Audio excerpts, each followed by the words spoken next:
Every single day, people who are about to have to go through with an amputation or facing that impossible decision are asking questions. Welcome, my Phoenix family. What can I do to prepare for my first prosthetic leg? Preparing to get your first prosthetic leg can be a scary process, but it's also a really exciting time. When you are preparing to get your first prosthetic, I think probably one of the most important things that you remember is that you probably won't be up and walking without any sort of issues the first time you try on a test socket or even the first time that you get your permanent leg.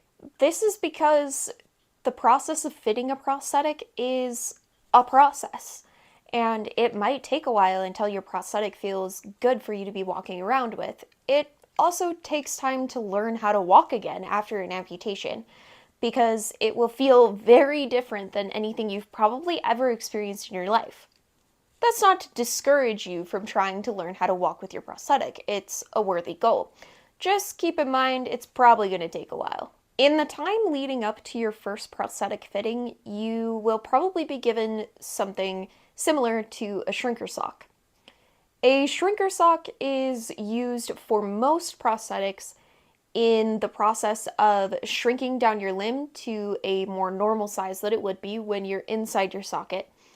But it also helps to reduce swelling, sometimes even phantom pain, and it helps to reduce the liquids or fluids that may be inside your leg still, as it's kind of in that healing process still.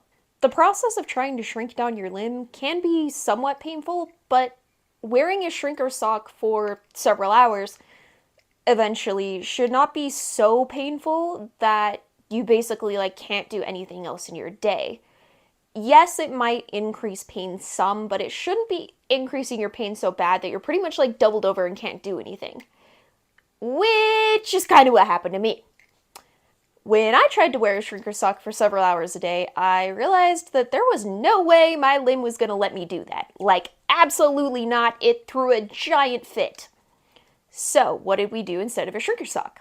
Well, for me, I just had to figure out some other way to be able to shrink my limb in a way that I could handle. So we actually started using nylons and ply socks to shrink down my limb to the best of our ability without also making it hurt so bad I couldn't really do anything else in my day, because the point is to be able to wear your prosthetic enough that you can be active, but not so much that it puts you down flat for several days. Actually, also super important that before you get your prosthetic, you do everything you can to protect your newly amputated limb. That newly amputated limb, like Sir Nubbins here, if you're having issues with your prosthetic not staying on because it gets really sweaty and nasty, here's a couple things you can try. So I use a spray deodorant that is non-aluminum, and that works enough for me. But for you, you might find that you have to use something a little more hefty. So there's actually something called a liner sock, and that can be put on your leg before you put on your liner, and that may help you just have a bit more traction and keep your prosthetic from coming off in the warm months. That if they can do it, so can you, and that is the biggest load of baloney I've ever heard. And I'll tell you why. Every single person's disability is as unique as the person that has the disability. So think about that. Disabilities are very individual, and so are the levels of impairment. Just because one amputee can go and run an entire marathon on a prosthetic leg does not mean that all amputees can go and run a marathon on a prosthetic leg. In fact, it's actually more rare to be an athlete with a disability than it is to just have a disability in the first place. And finally, life after an amputation looks different for absolutely everyone who loses a limb.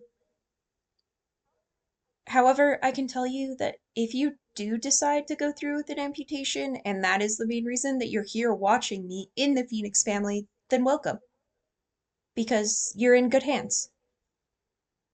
A lot of how you respond to an amputation really just depends on your attitude and your level of how determined you are to work hard at things. Of course, that doesn't determine everything. There are situations, like mine, where you may end up with a lot of pain and you might be a bit frustrated that you can't do a lot of other things that all the other amputees seem to be able to do.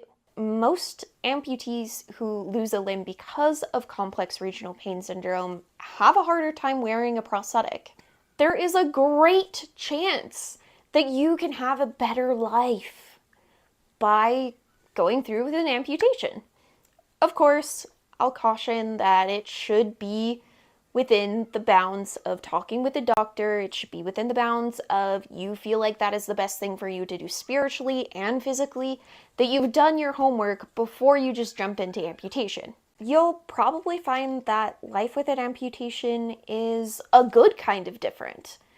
And yes, it's different, and yes, sometimes you're gonna have days where you're really grieving that loss. But at the same time, it's a good kind of different. It's a new beginning, a new chapter, a new opportunity to perhaps have less pain, to get back to some of the things that you lost in your life. And maybe that looks completely different. Because for me, one thing that I really wanted to do again was ski. But I don't know that I'll ever really be able to do that on two skis ever again. But what I do know is that I had an incredible opportunity to try sit skiing, and I really liked it. So maybe there's a whole lot of new opportunities awaiting you on the other side of amputation that you might just be really scared to find out. But I promise you that if you're going through that choice, it will be okay again. And life can move on. There is hope.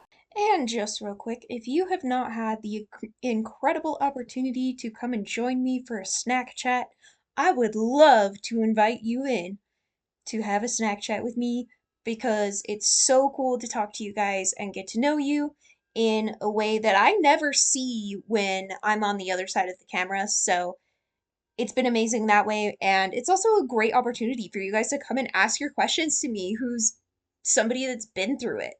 If you enjoyed this one-footed phoenix video, I encourage you to click over here and watch the next video that'll be all about what I wish I knew before I became a CRPS amputee.